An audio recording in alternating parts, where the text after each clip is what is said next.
ወንዶች የዛሬ ቪዲዮ ላይ እንዴት አድርጋችሁ ሴቶችን ሙክክ እንደምታረጉ ከዚህ ሰው ትማራላችሁ። ሴቶች ደግሞ ከእንደነዚህ አይነት ሰዎች እንዴት ራሳችሁን እንደምትጠብቁ በደንብ ትማራላችሁ። ይህ ሰው ስሙ ዴላን ይባላል። ታዲያም ዴላን እንዴት አድርጎ ሴቶችን ማባበልና መሸወድ እንደሚችልበት በደንብ ያውቃል። ይሄን ነገር የጀመሩ ደግሞ 2013 ነበረ። ልክ ከእስር ቤት እንደወጣ። እስር ቤት ምን ይሰራል ካላችሁኝ ጥሩ የሚባል ሰው አይደለም። አጭበርባሪና አብዛኛውን ጊዜ መጥፎ ነገሮች ላይ የሚገኝ ሰው ነው። በዛም ነበረ ተይዞ የነበረው። በአሁኑ ግን ከእስር ቤት ሲወጣ ለመመለስ ሀሳብ የለውም። ታዲያም በይሳት ወደ እስር ቤት አልመለስም ብሎ ሲያስብ ህይወትን ለውጦ ወይም ተሻሽሎ አይደለም በህጋዊ መልኩ ሴቶችን አጭበረብራለሁ ብሎ እንጂ። ታዲያም ለዚህ ስራ እንዲጠቅመው ብዙ ሴቶችን የሚያገኝበትን መንገድ መፈለግ ጀመረ። ወዲያውም ደግሞ ዴቲንግ አፖች አሉ የምትጠባበሱበት ማለት ነው። ይሄ አሁን ለምሳሌ የሆነ ሰው ዩቲዩብ ሲገባ ዩቲዩብ ሊዝናና፣ እነዛ ግን በቃ ፐርፐስ የተሰሩት ሲንግል የሆነ ሰው ነው የሚገባው፣ ሊጀናጀን ነው የሚገባው። እንደዚህ አይነት አፖች አሉ።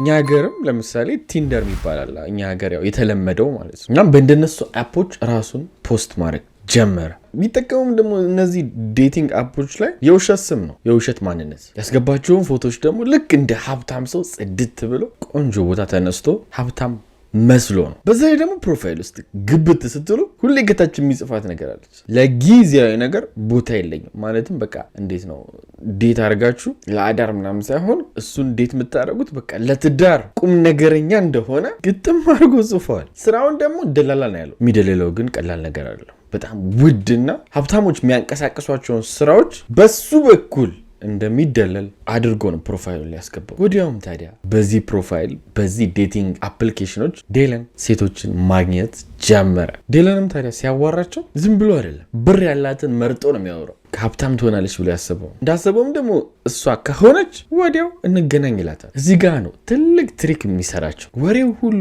የሆነ ሀብታም ይጠራል። እኔ ነኝ ሀብታም ያደረግኩት እና በጣም ቢዚ እንደሆነ፣ በዛ ላይ ደግሞ በቃ ዴት ላይ ራሱ ሆነው ይሄ እንዴት ነው ፊልም ላይ እንዳያችሁት የለ አማርኛ ፊልም ላይ የሚታይ ኮንቲነሩን አስገባው እንደዚህ ያደረግከው ምናምን የሚሉት በቃ የፌክ እንትን ሀብታም ወሬዎች፣ እንደሱ አይነት ወሬዎችን ነው የሚያወራው። ግን ዴላን ላይ አያስፎግርም። አብዛኛው ነገሩን ሀብታም ስለሚመስል ልታምኑት ትችላላችሁ። በዚህ ብቻ ግን አያበቃም። ይሄ ገርምሻል። ትላንትና ከእንትን ስመጣ በፕሌን ነው የመጣሁት እና እንደ አጋጣሚ ያነሱኝ ፎቶች ላሳይሽ እያለ በፕሌን ሲሄድ ሁሉ ፎቶ ያሳያቸዋል። እዛውም በፕራይቬት ፕሌን። እኚህ ሴቶችም ታዲያ ቆንጆ አድርገው ማመን ጀምረዋል። በዚህም ሰዓት ታዲያ እንዴት ነው አንቺ እንቅስቃሴሽ? እንዴት ነው ስራ የሰራሽ ነው? ምን ያክል እስከ መንግስት መበደር ትችያለሽ? አቅምሽ ስንት ነው የመበደር ምናምን ይላታል። እሷም ደግሞ ያው የስራ ሰው ስለሚመስላት ይህን ያክል መበደር ትችላለሁ፣ ይህን ያክል መስራት ትችላለሁ፣ ይህን ያክል ብር አለኝ እያለች ታወራለች። ሰው ከዚያ የበለጠ ነገሮችን ሲያረጋግጥ ሌላ አንድ ትሪኪ የሆነ ነገር ያደርጋል። በጣም አብዛኛዎቹን ሴቶች የሸወዳቸው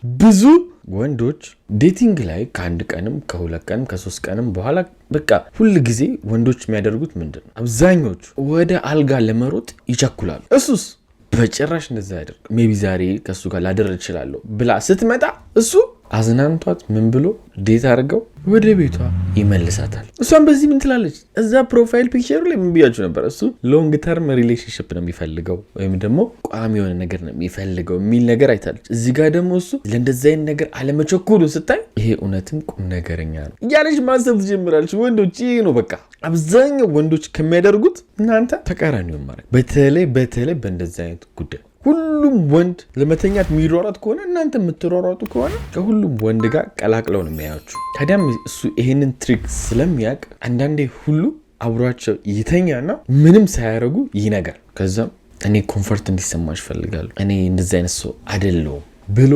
ይሰክሳታል። ሴቷ በዚህ ሙከክ ትላለች ማለት ነው። ምክንያቱም እሱ አላማው ከነሱ ጋር መተኛት ሳይሆን ብር ነው። ይህንም ደግሞ ሲያረጋግጥ እንዳመኑት እኔ ሀብታሞችን ሀብታም እንዳደረግኩት አንቺም እኮ ሀብታም መሆን ትችላለች፣ ትንሽዬ ብር ኢንቨስት ብታደረግ ህይወትሽን ትለውጫለሽ ይላታል። እነሱም በቃ በጣም ቁም ነገረኛ ሰው፣ እኔ ጥሩ ሰው ነው እያሉ ብራቸውን መስጠት ጀመሩ። ከአንድ ሴት ብቻ ወደ 90 ምናምን ሺህ ዶላር ተቀብሏል። በወር 15 ሺህ ታገኛለሽ እና 90 ሺህ ወዲያው በ6 ወር ውስጥ ትመልሻለሽ። ከዚህ ከ6 ወር በኋላ በቃ ትርፍ በትርፍ ነው የምታገኘው። በቃ ዝም ብሎ 15 ሺህ ዶላር ይገባልሻል። ያሳምናል። በቃ ኦኬ 90 ሺህ መጀመሪያ ኢንቨስት ባረግ ነው 15 ሺህ ቀስ ብሎ ምናምን ብላ ታስባለች። ትሰጠዋለች። ችግሩ ግን ከወር በኋላ ዴለን ብሯን ተቀብሎ ድርግም አድርጓት ይጠፋል። በዛ ላይ ደግሞ እንዳልኳችሁ ፌክ ስምና ፌክ አድራሻ ስለሚጠቀም ቀላል ነው ለሱ ለማምለጥ። ከአንዷ ሴት ደግሞ $1 ሚሊዮን ነው ያጭበረበራት። ያንን ቅድም ያልኳችሁን መንገድ እሷ ላይ ተጠቀም። አብረው ያድራሉ ምንም ሳይነካት። እሷም በቃ በእንደዚህ አይነት ነገር አመነችው። $500,000 ሰጠችው። በዚህ ይህን ነገር ወንዶች እስቲ እህት ካላችሁ ወይም በቅርብ ያላችሁ ጠይቁ። ሁሉም ወንድ አብሮ ለመተኛት እንዲህ ባፈጠጠበት ሰዓት እናንተ አብራችሁ ከዛ ሰው ለመተኛት በቃ ብዙ ፍላጎት እንደሌላችሁ ቁም ነገረኛ እንደሆናችሁ ለሴቶች ስታሳዩ በጣም ያምኗቸዋል። ይህንን ደግሞ እንዳልኳችሁ ብትጠይቁ ሴቶቹ ራሱ ይነግሯቸዋል። ሴቶችም ደግሞ በዚህ ታሪክ ትማራላችሁ ብዬ አስባለሁ። ሁሉም ቁም ነገረኛ እንዳልሆነ አንዳንድ እንደዚህ ወንበዴ እንደማይጠፋ ማለት ነው። በዚህ በኩል ዴለን ብሩን ይዞ ፈታ እያለበት ነው። ጭራሹን ሌላ ሴት ለማጥመድም እየተጠቀመበት ነው። አሁን ብር እያገኘ ነው። ይሄንን ብር ውድ ነገር እየገዛበት ውድ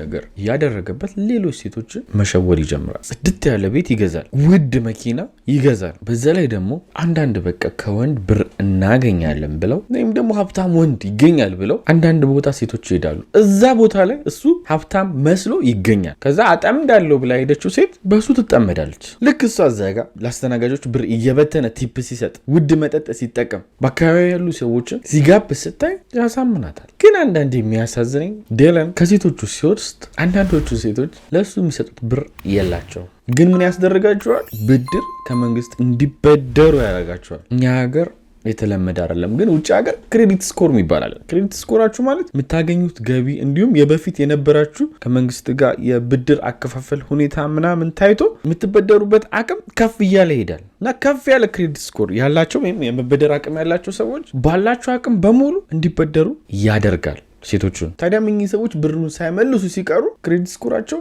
ይበላሻል ወይም ጥሩ ክሬዲት ስኮር አይኖራቸውም። ክሬዲት ስኮር ደግሞ ውጭ ሀገር በቃ የምትኖሩበት መሰረታዊ ነገር አብዛኛው በብድር ነው የሚንቀሳቀሰው። በሁለት ነገር ጎዳቸው ማለት ነው። አንዴ ብራቸውን ወሰደ፣ ሁለት ደግሞ ከመንግስት ጋር ያላቸውን እምነት አሳጣቸው። ሲከብዳቸው አንዳንዱ ሴቶች ሁሉ መኪናቸውን ሸጠው ብድራቸውን ይከፈላሉ። አንዳንዱ ደግሞ ቤቷን የምትኖርበትን ቤት ሁሉ አሽጧታል። ይህን ያክል ዴለን እየተመታ ግን በዚያ ያቆምም። ዴለን ከጓደኛው ጋር ሆነው የሞተ ሰው ያለውን መረጃ ይወስዱና በዛ በሞተው ሰው ስም ክሬዲት ካርድ ይሰራሉ። ታዲያ መንግስትም እስከሚነቃባቸው ድረስ በሞተው ሰው ስም ክሬዲት እየወሰዱ ይዝናኑበታል፣ ፈታ ይሉበታል። የሚጠይቃቸውም ሰው ደግሞ የለም ኦልሬዲ ያ ሰው ስለሞተ። መንግስት ደግሞ ሙሉ መረጃ የለውም። በጣም ከብዙ ቆይታ በኋላ የሚታወቀው ጊዜውም እንደ አሁኑ በጣም ዲጂታላይዝድ አይደለም። ሜይ ቢ አሁን ስትሞቱ ሁሉ ነገር ኦንላይን ስለሆነ ሞታችሁ ሲባል ባንካችሁ ምናችሁ ፍሪዝ ሊደረግ ወይም ደግሞ ብድር እንዳትበደሩ ሊቆም ይችላል። በዛ ሰዓት ግን ምንም እንኳን ታሪኩ የቆየ ባይሆንም 2013 2014 የነበረ ታሪክ ቢሆንም እንዳሁኑ ኦንላይን አልነበረም። ስለዚህ የሚጠይቀው ሳይኖር በሞቱ ሰዎች ክሬዲት ካርድ እየወሰደ ፈታም ይላል። ጎን ለጎን ደግሞ ያው ከሴቶችን ብር እየወሰደ ማለት ነው። በነገራችን ላይ እስካሁን ከ13 ሴቶች ደግሞ አጠቃላይ ወደ $2 ሚሊዮን የሚደርስ ዘርፏል። ለዴለን በቃ ህይወት ተመችቶታል፣ ፈታ እያለ እየኖረ ነው። ግን ዴለን ያበሳጫቸው ሰዎች እሱን ፍለጋ አንዳንዶቹ ስራዬ ብለው ተሰማርተዋል። ጭራሽ አንዷማ በጊዜው ያው በጣም ታዋቂ የነበረው ፌስቡክ ነው። በፌስቡክ ግሩፕ ሁሉ ከፍታለች። የእሱን ፎቶ ደቅ አድርጋ ይህ ሰውዬ አጭበርባሪ ነው እንዳያጭበረብራችሁ ብላ። ከትንሽ ቆይታ በኋላ ደግሞ ዴለን ሴቶቹን በዛ ያደርጋቸዋል። እነሱም እዚህ ፌስቡክ ፔጅ ላይ መገናኘት ይጀምራሉ። እኔንም አጭበርብሮኛል እያሉ መጡ። ታዲያ ለምን አንከሰው ምን ብለው መረጃ አሰባስበው ለፖሊስ ሰጡ። ጭራሽ አንደኛዋን ሴትማ በጣም በሚያስጠላ ሁኔታ ነው ዝርፍ ያደረጋት። ከሰው ተበድራ የራሷን ብድር ጨርሳ ምናምን የሰጠችው እሱ ወስዶ በጣም በቃ ጎድቷ ስለነበር ሜቢ ይሄን ነገር እያደረገ ያለው ሌሎች ሴቶች ላይም ይሆናል ብላ ሌሎች ሴቶችንም ላይ ጥቃት እንዳያደርስ ወይም ደግሞ እንዳይዘርፍ ለኤፍቢአይ አሳወቀች። ኤፍቢአይም እስቲ እንመርምረው ብለው ነገሩ ማየት ጀመሩ። ቀላል ባይሆንም በጊዜው ግን ወዲያው ሮጥ ብለው ኤፍቢአዮች ትክክለኛ ማንነቱን አወቁ። ዴለን በዚህ በኩል የተከፈተበትን ክስ አያውቅም። እንደተለመደው ሴቶችን እያማለለ ጭራሽ ሁሉ አንዷ ሴት ኦልሬዲ ከባሏ ጋር ተለያይታ እንደተለመደው ያው አንዳንድ ቴክኒኮችን ተጠቅሞ ቆንጆ አድርጎ ይሸውዳታል። እሷም ደግሞ እንደሌሎቹ አልቆየችም። እንዳጭበረብራት እንዳወቀች ወዲያው ለፖሊስ ሪፖርት አደረገች። ፖሊሶች ደግሞ እንዳልኳችሁ እሱ ላይ ምርመራ ከፍተው እየፈለጉት ነበረ። የት እንዳለ ካጣሩ በኋላ ዴለንን ቀጨም ያደርጉታል። የዴለንን ትክክለኛ ፎቶ ይህን ይመስላል። ፍርድ ቤት ከመቅረቡን በፊት የሰራውን ስራና ማንነቱን በሚዲያ አሳወቁ። ሌላም የተጭበረበረች ሴት ካለች መታ ክስ እንድትከፍት ማለት ነው። ይህን አይተው ደግሞ ብዙ ሴቶች ከች ብለው መጡ ከነ ማስረጃ ማለት። ታዲያም ዴለን ይህን ነገር ሲያቅ ከመንግስት የመጣለት ስምምነትን እሺ ብሎ ይቀበላል። መንግስትም ያቀረበለት ስምምነት 15 ዓመት እንዲታሰር ነበር። ተስማምቶ ወደ እስር ገባ። የዛሬም እውነተኛ ታሪካችን ይህን ይመስላል። ሴቶች አንደኛው ልጠቀም ምናምን ብለሽ እንዲህ መጠቀሚያ መሆንም እንዳለ አትርሱ። ሁለተኛ ነገር ደግሞ መሰረታዊ ነገር የወንድ ሞኝ የለም። እሱ ላይ ልጠቀም ብለሽ እየተጠቀምሽበት እንደሆነ በደንብ ያውቃል፣ ግን ፈልጎት ነው፣ አውቆ ነው። ወንዶችም ደግሞ የተለመደውን አካሄድ አትሄዱ። ለመተኛት ለመሯሯጥ አትሞክሩ። የተመቻችሁ ሴት ካለች ሁሉም ወንድ በሚያረገው መንገድ አትሄዱ። ሁሉም ወንድ ማያረገውን ተከተሉ። የዛሬም እውነተኛ ታሪካችን ይህን ይመስላል። ላይክ፣ ሰብስክራይብ ማድረጋችሁን ግን እየረሳችሁ ነው። በደንብ አድርጋችሁ ላይክ አድርጉ። ወዳችኋለሁ። ባይ